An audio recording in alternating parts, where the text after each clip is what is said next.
Dubai आणि अजून खूप देशांमध्ये जाऊन आलात, तर सर्वांची क्युरिओसिटी आहे की दुबईमध्ये जेव्हा तुम्ही गेलात, दादा किंवा काकू गेलात, तेव्हा भाषेचा प्रॉब्लेम थोडाफार झाला असेल? झाला नाही झाला, सगळे आपली माणसं आहेत.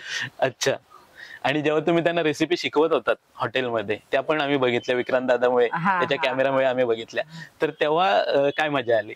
सगळ्यांना मराठी येत होतं आणि ते आपुलकीने आणि आतुरतेने बघत होते मी कशी बनवते, काय बनवते ते बघत होते. सगळे बघायला यायचे सगळे. चायनीज आपला मोमोच्या बदली मोदक बनवू शिकवत ते बोलतात हे काय मोमोज, मोमोज नाही बोलो, आमचा मोदक आहे बोलो, गणपती बाप्पाला आम्ही नैवेद्य देतो हा बोलो. बरोबर. आणि मोदक मी सर्वांना सांगेन की इथं आलात तर मोदक नक्की खाऊन जा.